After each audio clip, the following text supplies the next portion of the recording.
CM ಹಾಗೂ ಮಾಜಿ CM ನಡುವೆ ಬಿಡದಿ ಟೌನ್ಶಿಪ್ ವಾರ್ ಶುರುವಾಗಿದೆ. ಈಗ ಆಲ್ರೆಡಿ ಶುರುವಾಗಿ ಬಹಳ ದಿನಗಳಾಗಿತ್ತು.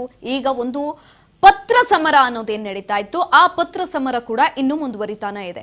ಬೈರಮಂಗಲದಲ್ಲೇ ಚರ್ಚೆ ಮಾಡೋಣ ಅಂತ ಎಚ್.ಡಿ. ಕುಮಾರಸ್ವಾಮಿ ಅವರು ಪಟ್ಟು ಹಿಡಿದಿದ್ದಾರೆ. ಆದ್ರೆ ಇದಕ್ಕೆ ಡಿ.ಕೆ.ಶಿ ಅವರು ವಿಧಾನಸೌಧದಲ್ಲಿ ನಾವು ಚರ್ಚೆ ಮಾಡೋಣ, ಬಹಿರಂಗವಾದಂತ ಚರ್ಚೆ ಮಾಡೋಣ ಅಂತ ಅಂದಿದ್ರು. ಅದಕ್ಕೆ ಎಚ್.ಡಿ. ಕುಮಾರಸ್ವಾಮಿ ಅವರು ಒಪ್ಕೊಂಡಿರಲಿಲ್ಲ. ಇದೀಗ ಬೈರಮಂಗಲದಲ್ಲಿ ಚರ್ಚೆ ಆಗುತ್ತಾ ಇಲ್ವಾ ಅನ್ನುವಂಥ ಕುತೂಹಲ. ಬೈರಮಂಗಲದಲ್ಲೇ ಚರ್ಚೆ, ಅದಕ್ಕೆ ಪಟ್ಟು ಹಿಡಿದಿದ್ದಾರೆ ಎಚ್.ಡಿ. ಕುಮಾರಸ್ವಾಮಿ ಅವರು. ರೈತರ ಜೊತೆಗೆ ಕೂತು ಚರ್ಚೆ ಮಾಡೋದಕ್ಕೆ ಹೋಗ್ತಿದ್ದೀನಿ ಅಂತ ಹೇಳ್ತಿದ್ದಾರೆ. ನಾಳೆ ಮಧ್ಯಾಹ್ನದವರೆಗೆ ಬೈರಮಂಗಲದಲ್ಲಿ ಕಾಯ್ತೇನೆ, ಬನ್ನಿ ಬಹಿರಂಗವಾದಂತ ಚರ್ಚೆ ಮಾಡೋಣ ಅಂತ ಎಚ್.ಡಿ. ಕುಮಾರಸ್ವಾಮಿ ಅವರು ಡಿ.ಕೆ.ಶಿ ಅವರು ಹೇಳ್ತಾ ಇರುವಂಥದ್ದು. ಅವರು ಬಂದ್ರೆ ಒಳ್ಳೇದು ಅಂತ ಹೇಳ್ತಿದ್ದಾರೆ. ನಾನು ಸಮಯ ಕೊಟ್ಟಿದ್ದೇನೆ, ಚರ್ಚೆಗೆ ಬರಲಿ ಅವರು ಅಂತ ಹೇಳ್ತಿದ್ದಾರೆ. ಅವರು ಬಂದು ಚರ್ಚೆ ಮಾಡಲಿ ಅಂತ ಎಚ್.ಡಿ.ಕೆ ಸವಾಲನ್ನ ಹಾಕಿದ್ದಾರೆ. ಬಲವಂತವಾಗಿ ರೈತರನ್ನ ಬೆದರಿಸಿದ್ರೆ ಸರಿ ಇರೋದಿಲ್ಲ ಅಂತ ಎಚ್.ಡಿ. ಕುಮಾರಸ್ವಾಮಿ ಅವರು ಹೇಳ್ತಿದ್ದಾರೆ. ಸಿಎಂಗೆ ಚರ್ಚೆಗೆ ಬನ್ನಿ ಅಂತ ಪತ್ರವನ್ನ ಈಗ ಆಲ್ರೆಡಿ ಬರೆದಿದ್ದೇನೆ, 2 ಬಾರಿ ಪತ್ರವನ್ನ ಬರೆದಿದ್ದೇನೆ. ಇನ್ನೂ ಏನು ಉತ್ತರ ಕೊಟ್ಟಿಲ್ಲ ಡಿ.ಕೆ. ಶಿವಕುಮಾರ್ ಅವರು. ಟೌನ್ಶಿಪ್ ವಾರ್ ಅನ್ನೋದು ಶುರುವಾಗಿದೆ. ಈಗ ಆಲ್ರೆಡಿ 2 ಬಾರಿ ಪತ್ರವನ್ನ ಕೂಡ ಬರೆದಿದ್ದಾರೆ. ಮೊದಲ ಬಾರಿ ಪತ್ರವನ್ನ ಬರೆದಂತಹ ಸಂದರ್ಭದಲ್ಲಿ ಕೆಲವೊಂದಿಷ್ಟು ಅಂಶಗಳನ್ನ ಉಲ್ಲೇಖ ಮಾಡಿದ್ರು.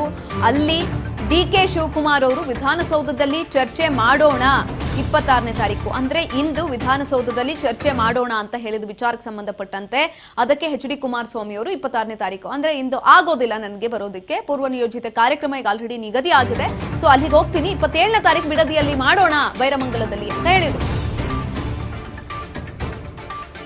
ರೈತರನ್ನೆಲ್ಲ ವಿಧಾನಸೌಧಕ್ಕೆ ಕರೆಸ್ಲಿ, ಅಲ್ಲಿ ಬರಲಿಲ್ಲ ಅಂತ ಅಂದ್ರೆ ನಾನು ಸಿಎಂ ಆಗಿದ್ದಾಗ ರೈತರನ್ನ ಕೃಷ್ಣ ಕಚೇರಿಗೆ ಕರೆಸಿ ಸಭೆ ಮಾಡಿದ್ದೆ.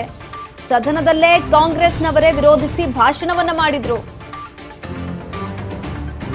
ಮುಖ್ಯಮಂತ್ರಿಗಳ ಆ ದಾಖಲೆಯನ್ನ ತರಿಸಿ ಓದಲಿ ಅಂತ ಎಚ್.ಡಿ.ಕೆ ಅವರು ಹೇಳಿದ್ದಾರೆ. ಬೈರಮಂಗಲಕ್ಕೆ ಸಿಎಂ ಬಂದ್ರೆ ಲಾ ಅಂಡ್ ಆರ್ಡರ್ ಸಮಸ್ಯೆ ಎಂಬ ವಿಚಾರಕ್ಕೆ ಸಂಬಂಧಪಟ್ಟಂತೆ ರೈತರನ್ನ ವಿಧಾನಸೌಧಕ್ಕೆ ಕರೆಸ್ಲಿ ಹಾಗಾದ್ರೆ ಅಂತ ಹೇಳ್ತಿದ್ದಾರೆ. ನಾನು ಸಿಎಂ ಆಗಿದ್ದಾಗ ರೈತರನ್ನ ಕೃಷ್ಣ ಕಚೇರಿಗೆ ಕರೆಸಿ ಸಭೆಯನ್ನ ಮಾಡಿದ್ದೆ. ನಾನು ಸದನದಲ್ಲೇ ಕಾಂಗ್ರೆಸ್ನವರೇ ವಿರೋಧಿಸಿ ಭಾಷಣವನ್ನು ಕೂಡ ಮಾಡಿದ್ರು. ಆ ಸಂದರ್ಭದಲ್ಲಿ ಮುಖ್ಯಮಂತ್ರಿಗಳ ಆ ದಾಖಲೆಯನ್ನ ತರಿಸಿ ಓದ್ಲಿ ಅಂತ ಹೇಳಿದ್ದಾರೆ.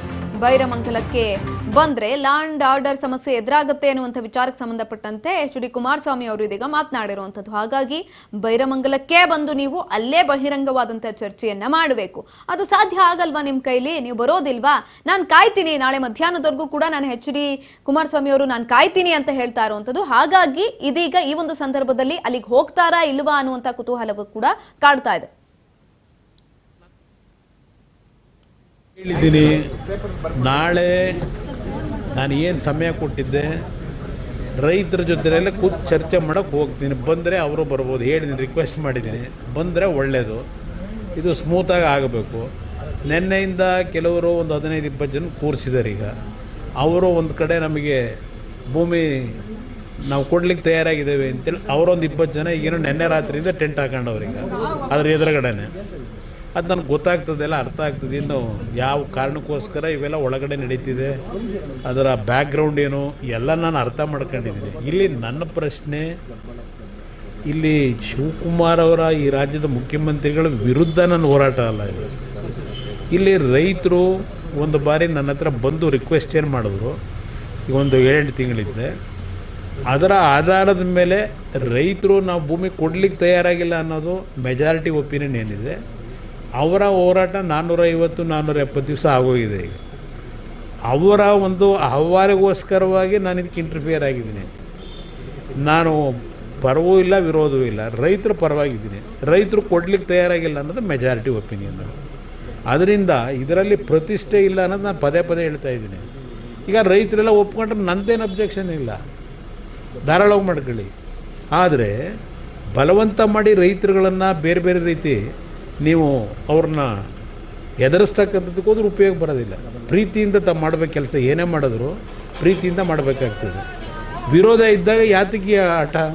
ಇದು ನನ್ನ ಪ್ರಶ್ನೆ. ಈ ನಡುವೆ ಬಾಲಕೃಷ್ಣ ಅವರು ಬೈರಮಂಗಲಕ್ಕೆ ಬಂದರೆ ಲಾ ಆ್ಯಂಡ್ ಆರ್ಡರ್ ಪ್ರಾಬ್ಲಮ್ ಆಗುತ್ತೆ, ವಿಧಾನಸೌಧದಲ್ಲಿ ಮಾತಾಡಿದ್ರೆ ಏನು ತಪ್ಪು? ನೋಡಿ, ಅದು ಆಗಿದ್ರೆ ಎಲ್ಲ ರೈತರನ್ನೆಲ್ಲ ಅಲ್ಲಿಗೆ ಕರೆಸ್ಕೊಳ್ಳಿ. ಈಗ ನಾನು ಈ ರಾಜ್ಯದಲ್ಲಿ 2006-7 ಇದು ಹೇಳ್ತಾರಲ್ಲ, ಆ ಸಂದರ್ಭದಲ್ಲಿ 3 ಮೀಟಿಂಗ್ನ ಕೃಷ್ಣ ಕಚೇರಿನಲ್ಲಿ ಆ ರೈತರುಗಳು ಯಾರು ವಿರೋಧ ಮಾಡ್ತಾ ಇದ್ದಾರೆ ಅಂತಕ್ಕಂಥದ್ದು ಒಂದು ಆ ಟೈಮ್ನಲ್ಲಿ ನಡೀತಾ ಇತ್ತು.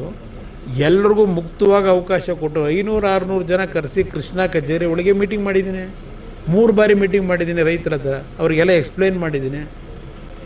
ನಾನು ಆ ರೀತಿ ನಡ್ಕೊಂಡೆ. ತರಾತುರಿಲಿ ನಾವೇನು ಮಾಡಲಿಕ್ಕೂ ಹೋಗಲಿಲ್ಲ. ರೈತರದ್ದು ವಿರೋಧ ಜೊತೆಗೆ ಇವರು ಕಾಂಗ್ರೆಸ್ನ ನಾಯಕರುಗಳೇ ಆ ಟೈಮಲ್ಲಿ ಏನೇನು ವಿರೋಧ ಮಾಡಿ ಅಸೆಂಬ್ಲಿ ಒಳಗೆ ಚರ್ಚೆ ಮಾಡೋರು ದಾಖಲೆ ಇದೆ.